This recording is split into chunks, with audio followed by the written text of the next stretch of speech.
did not know. Oh, oh, I'm gonna do this on my own. No point in blaming you, you did not know.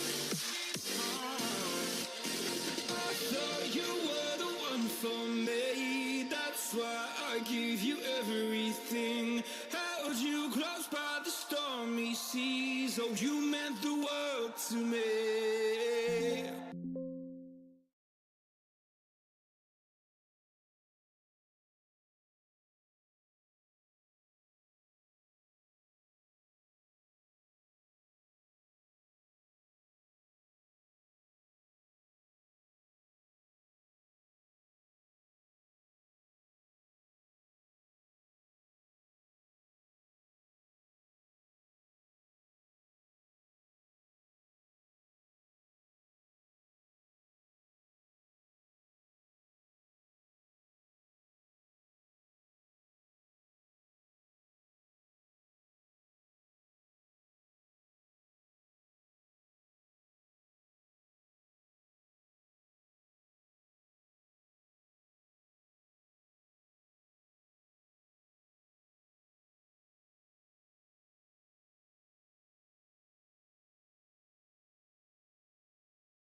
Okay, everyone.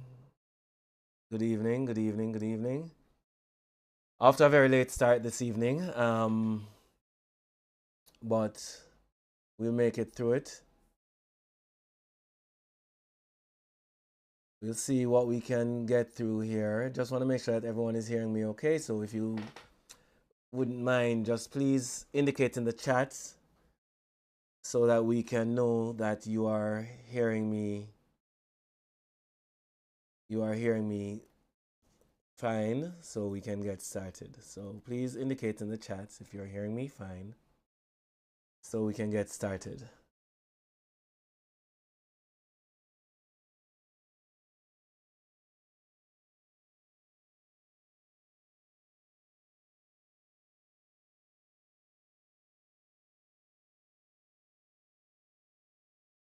Anyone?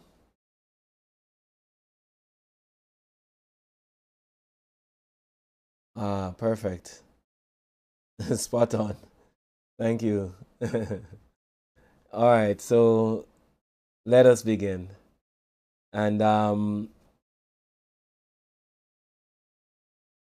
the topic for this evening is the 7 keys to getting and staying well. Now, for those of us who have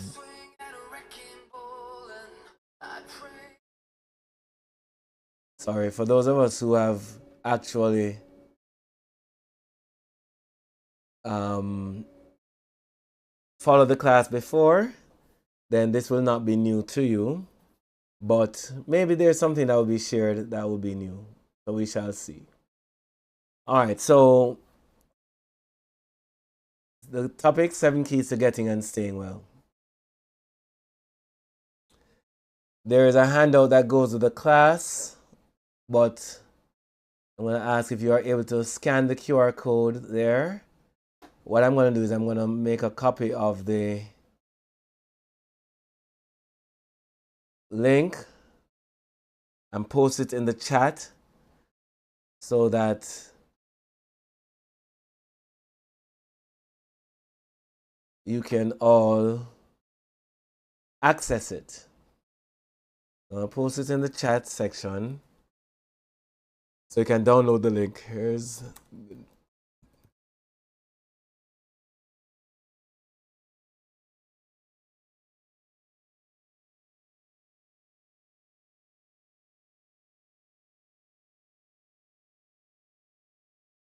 all right. So hopefully this helps.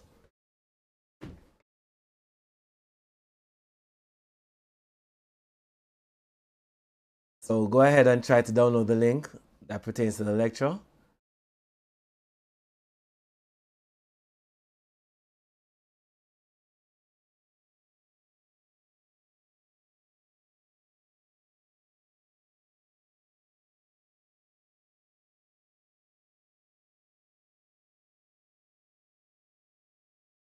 The topic for this evening is sick care versus healthcare. Sick care versus healthcare. And trying to understand the difference between the two.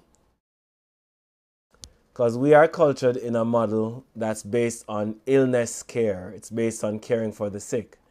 And because the model that we have in our so-called healthcare system focuses on caring for the sick, then the decisions that are made and the way in which things are done in such a way as to make sure that the sick are taken care of and that they will survive. There are two main focuses, or foci, or foci, depending on where you come from and how you pronounce these words. But there are two main objectives of the healthcare system as we know it. The first one is to ease suffering, and the second one is to save lives. So ease suffering and save lives. These are the two focuses of the healthcare system as we know it. Now, the downside to the healthcare system having that focus is that focus actually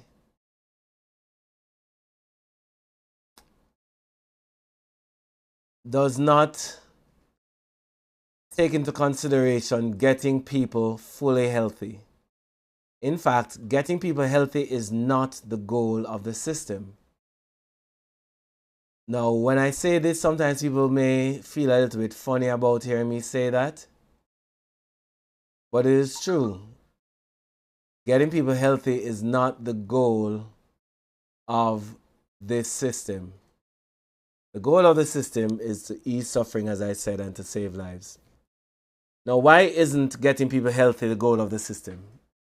Well, the system is a system that is, just like every other industry, is a professional body whose ultimate goal is to ensure that the stakeholders, in which case it would be the members of the different boards, the individual doctors, nurses, staff members, hospitals, whatever, that all the different entities are viable entities, and these are professional business entities.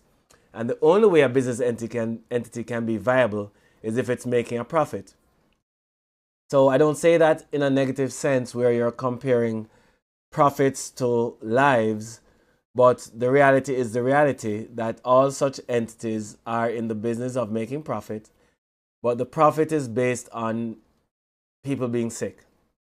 So if they had the option of doing something to allow persons to not get sick again, or to do something to prevent the person from dying as a result of their illness, which do you think that they'll choose? And this is the reality of this system. And it is what it is, and it's not a bad thing, so it's not something that I try to think, that this is a travesty, that the system is like this. It is how it is. But if we are consumers of this system, we have to make sure that we are making wise choices. And the only way we can make wise choices is if we understand these things ourselves, so that we can protect ourselves and be a better consumer of the product called healthcare. So, in order to do so, we need to understand a couple things about this sick care model and what true healthcare is.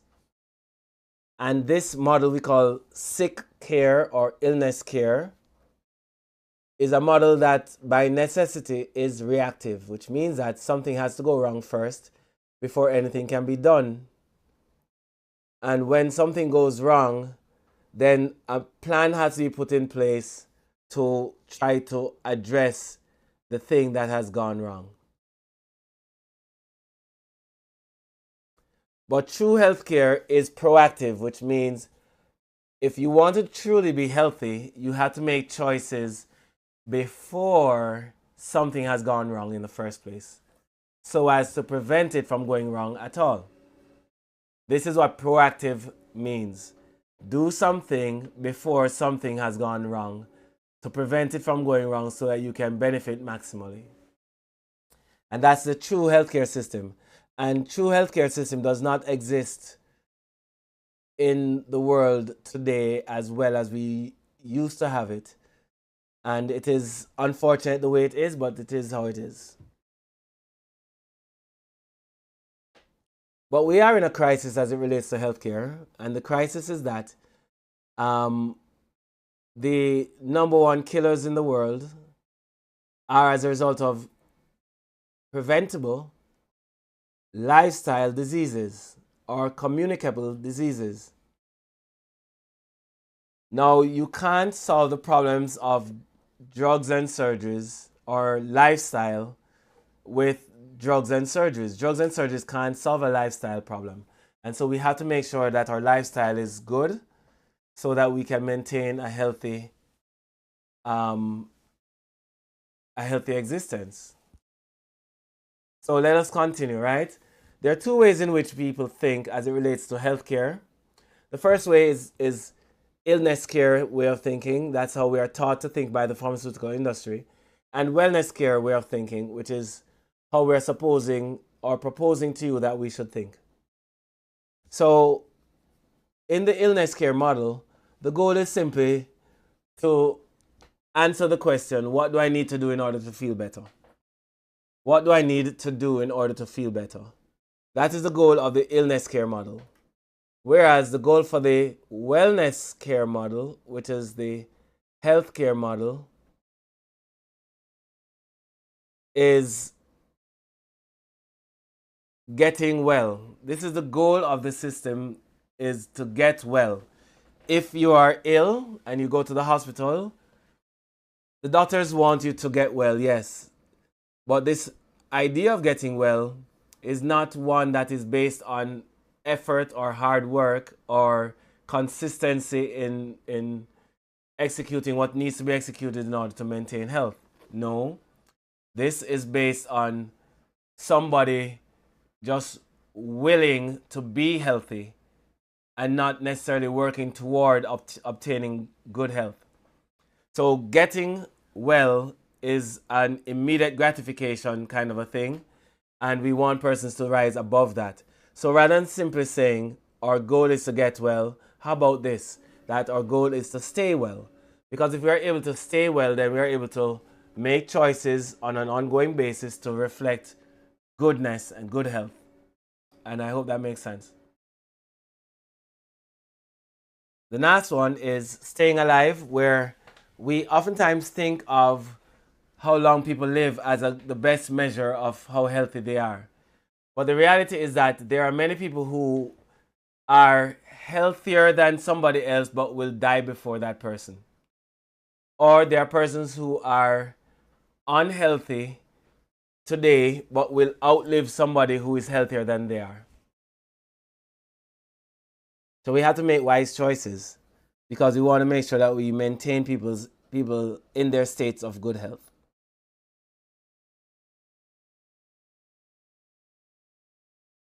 Now, the idea of staying alive is it's more important to actually have that fullness of life than to simply say that you are alive. So feeling alive is way more important than simply staying alive. And having that good quality of life is what is treasured. That is what is key. So here we are, looking at the different options on the screen. Feel better is not as good as wanting to get better. Get well is certainly not nearly as good as wanting to stay well. And stay alive is nowhere near feeling alive. So get, feel, get, stay becomes get, stay, feel.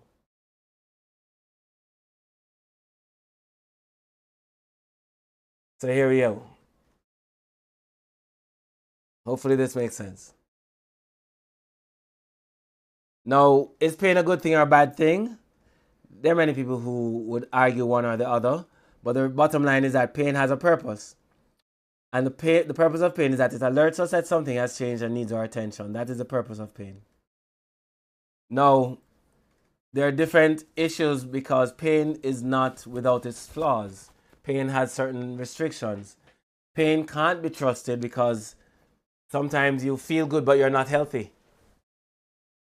Feeling good and being healthy are two different things. So this is something that we have to pay attention to. If you want to have good health, you have to make sure that your body is working the way it was designed to work so that your function is good. Your function needs to be good.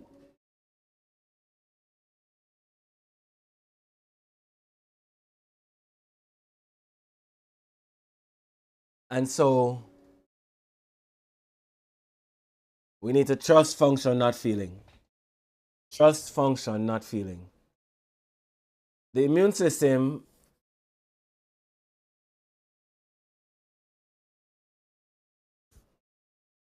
the immune system, digestive system, cardiovascular system, and so on are the different systems of the body which all act together to achieve balance in the body and optimal health. But when we try to emanate things from our beings,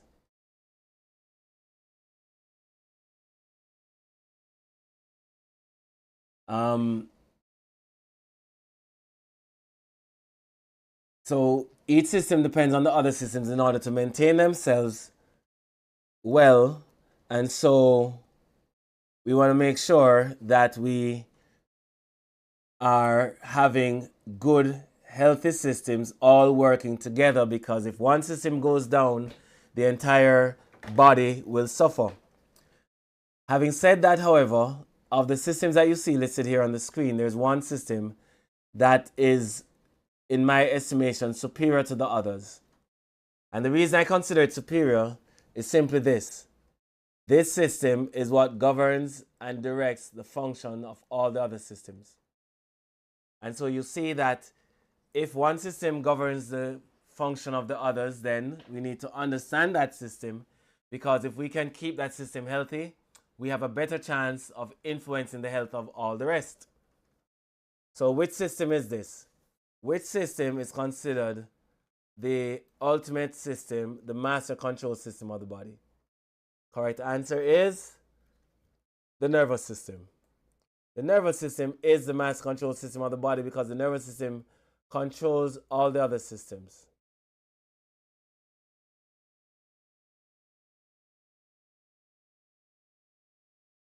Now, a misalignment is called a vertebral subluxation. That's a misalignment of the spine. It's called a vertebral subluxation. The word subluxation means a bone that's out of place. Vertebral subluxations cause nervous system dysfunction. And the reason it causes nervous system dysfunction is simply this. It causes the system to break down and to get into trouble.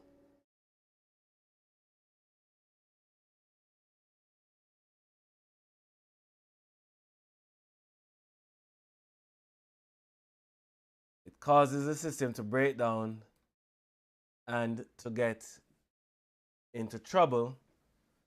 And so we have to pay very close attention to subluxations of the spine wherever and whenever they happen. So let's move forward. But I want us to make sure that we capture certain things here. If you look at this diagram here, you will see that there are 5 spinal bones, the middle one being out of alignment with the rest. When the bone is out of alignment, it causes changes in the opening of the structure that allow the nerves to pass through.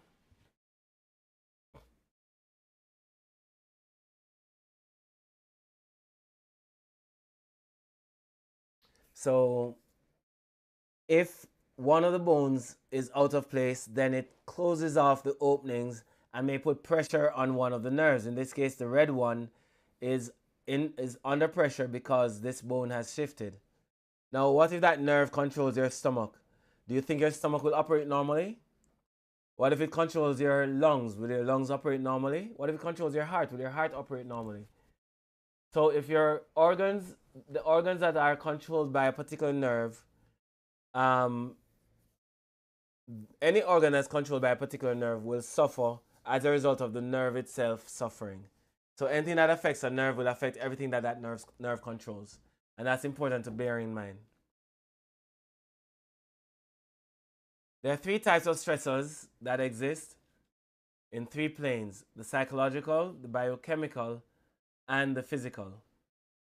A healthy nervous system improves our ability to adapt to our environmental stresses.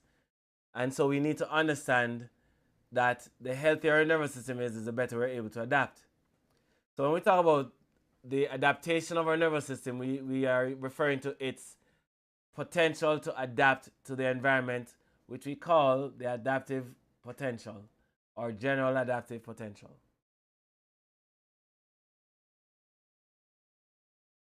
This is our gap analogy where every gap will have a lower limit and by necessity has an upper limit where the space between the two represents the gap.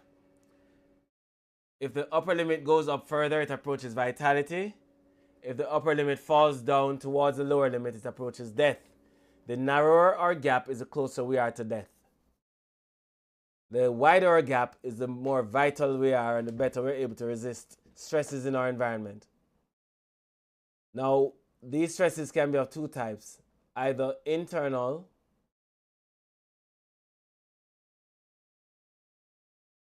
or general adaptive potential is what determines how well we are able to cope with our environmental stresses. Our environmental stresses are our ESs, environmental stresses, or even external stresses. Now, our external stresses are obvious, anything that opposes our system. But within each of us is a resistance that we have to oppose these external stresses. And the resistance is called our internal resistance. This is the only protection we have against breaking down.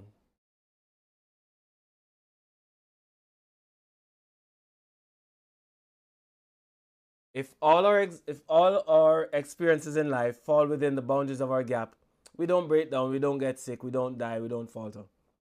But as long as one of our experiences or some of our experiences now exceed our ability to adapt to it, that's when we start to break down. So this is something to pay very close attention to, not allowing our experiences to exceed our ability to adapt.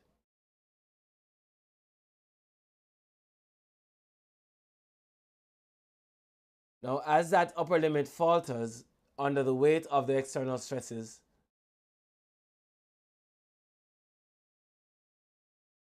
so you see the two areas where the red exists. These are areas where now our experiences will exceed our ability to adapt and thereby resulting in illness. For some families, we are more disposed to certain types of illness than for others. For example, for one family, it might be diabetes. And so if their system falters, diabetes might be what manifests. For other families, it might be cancer, it might be thyroid problems, whatever it is.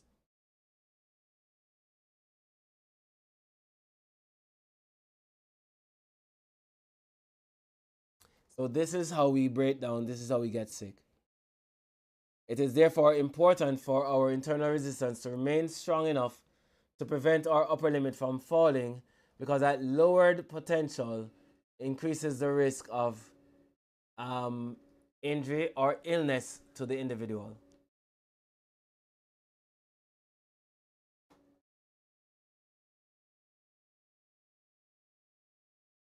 So our ability to adapt is determined by the width of our gap.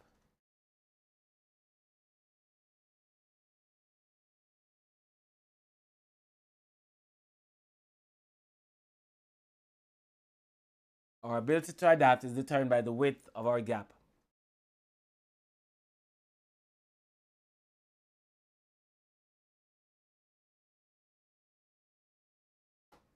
Now, some of you may be wondering, how does chiropractic fit into all this? How does chiropractic work? So I'm going to try to explain to you how chiropractic fits into all of this.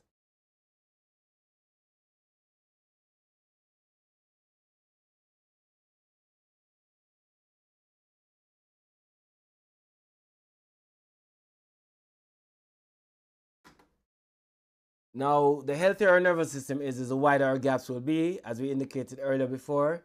Chiropractic improves our nervous system function. And so since it's our nervous system that determines the width of our gap, if we can improve the quality of our function, using chiropractic care, then chiropractic is one of those tools that can be used to widen our gap. However, we can't simply say that all we need to do is widen our gap with chiropractic. Because at the end of the day, there might be other things going on that may prevent us from being able to achieve this objective, even if we are maintaining excellent chiropractic care. For example, foods that we eat, our nutrition plays a vital role in the health of our nervous system. And so if we're not eating adequately or appropriately, we will break down, we will falter, and we will ultimately die.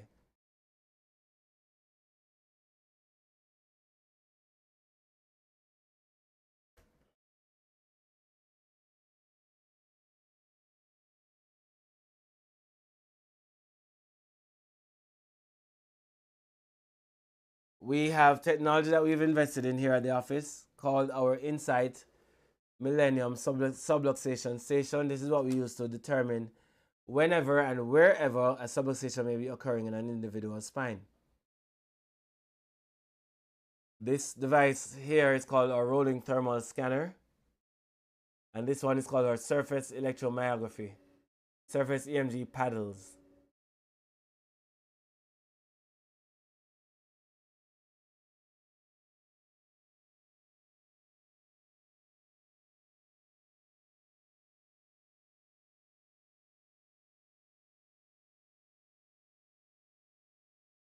Now, what type of a doctor is a chiropractor? A chiropractor is a doctor whose work is focused on the spine, and chiropractors use their hands to generally effect a change in the spine of the individual. And the reason we work on the spine is that the nervous system travels through the spine and depends on the health of the spine. And so chiropractors concern themselves with the health of the spine for the sake of the patients that come.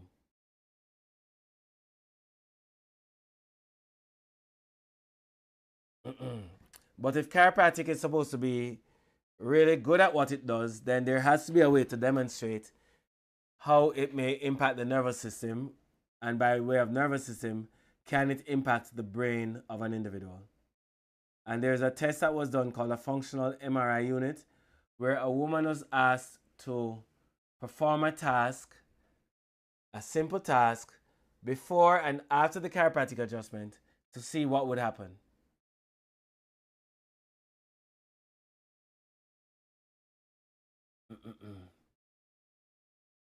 So she was asked to wiggle her left ankle, and as she wiggled her left ankle, we saw areas of activity in her brain before the adjustment, all over her brain. After the adjustment, in the specific region of the brain where we would have expected that action to come from, which suggests that that region of the brain is indeed responsible for the action, and it is a more efficient presentation than what existed before.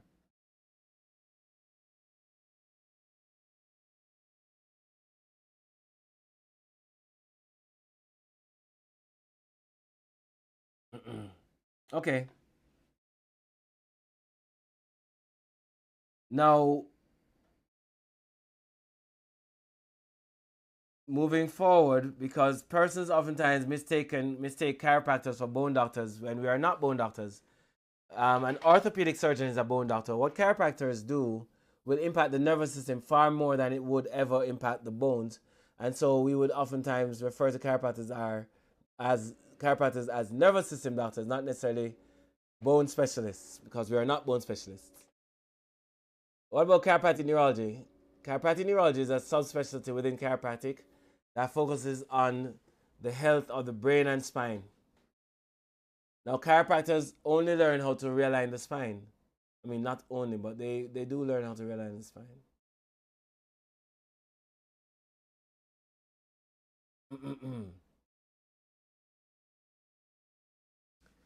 A chiropractic neurologist also is concerned about retraining the brain.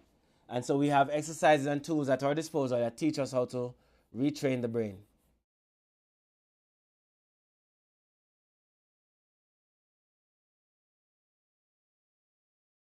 Now, I'm a chiropractic neurologist, and these are some of the conditions that we have been exposed to. You can take a quick look at it. Some of them we've had significant success with, some of them not so much. But these are all conditions that can be treated here in the office, the success of which depends on how well or how badly the person is doing.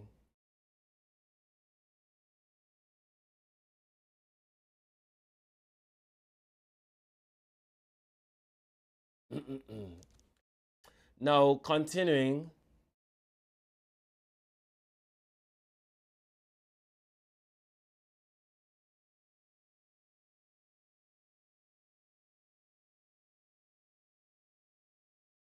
Wait a minute.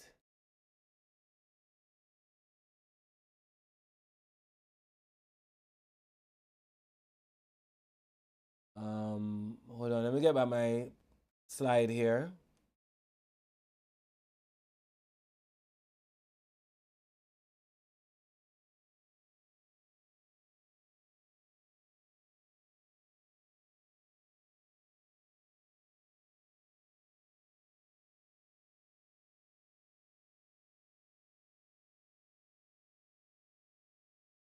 Let me give me 1 second. All right. So here are the conditions that are treated at our office. Now, our vision is to identify subluxations with our specialized equipment wherever and whenever they happen in the spine. Our vision also is to provide a program of chiropractic care to appropriate for that is appropriate for each individual, and to educate our community as to how to live healthier and have a subluxation-free life. That is important. Now, who is responsible for your health? We are responsible for our own health. Now, if we are not the person ultimately responsible, then maybe there's a caregiver for us that's responsible for our health, or a loved one that we've given power of attorney over to, or we are responsible for the health of a child, minor child, or what have you. But this is what makes it that we are responsible. Continuing.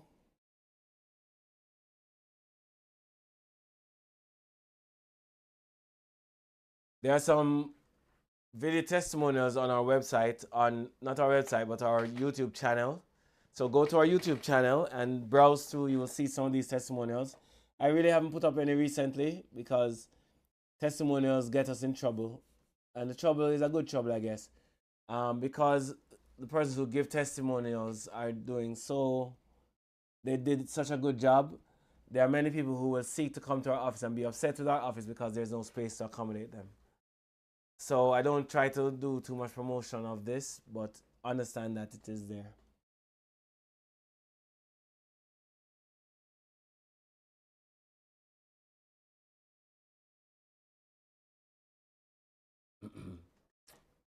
Now, we do have a special offer for anyone who is interested in making an appointment tonight.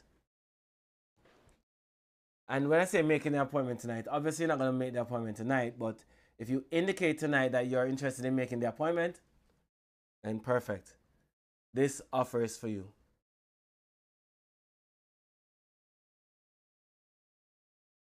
You will receive a 40% discount off your new patient examination and neurospinal scan fees.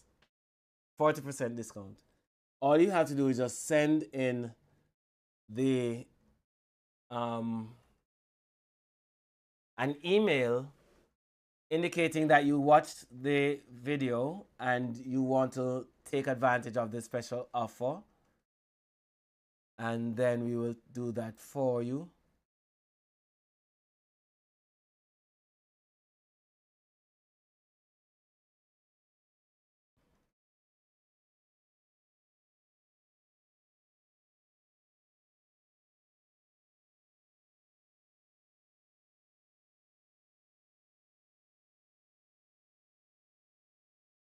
Now, for existing patients, not only will you receive a 20% discount off your update examination, but you'll receive a 20% discount off one treatment per person that is referred. So let me quickly give you the email address that you'll use to send in your email requesting or letting them know that you're interested in coming in and wanted to take advantage of the offer, the 40% offer. The existing patients don't have to really do anything other than make sure your name is on the list so that we know you watched the video. Otherwise, it's automatic. Once your name is on that list, we will automatically add their 20%, etc. as appropriate. And the last one is a phase discount of 10% off for the next phase of care following the end of this current one. So these are all, all very important things to consider. Sorry, I have to rush off. I have to get, start dealing with some issues, but it's really a pleasure getting to spend some time with everyone tonight, and I hope that I'll be able to spend even more time with you in the future as we're trying to make some changes to how we are doing these classes. I hope that you'll find it useful and meaningful and easier to participate. So if you want to find us, our website is www.gcnjamaica.com, gcnjamaica.com, or facebook.com/GCNJamaica. Facebook.com/GCNJamaica.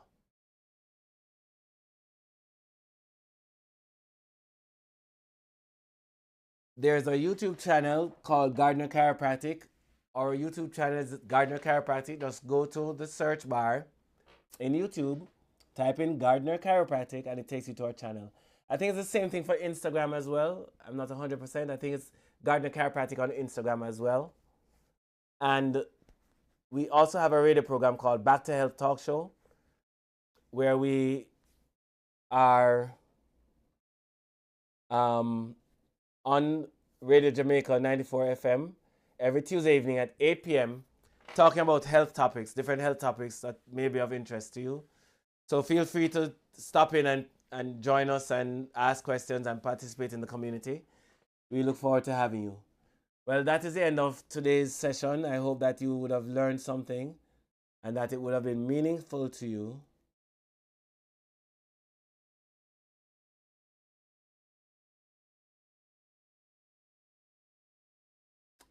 All the best, and Auntie Garnetta, thank you. You see that I'm tired, eh? Poor thing. Dennis, thank you again. And I look forward to spending this time with you again. But like I said, I'm going to streamline a couple things. Maybe put this video up, put just one video up so we can, and do it up nicely so that people can, interact with it and what have you and yada, yada, yada. So yeah, all the best, and I look forward to spending time with you again in the future. So have a very good night from all of us here to all of you. Good night, everyone.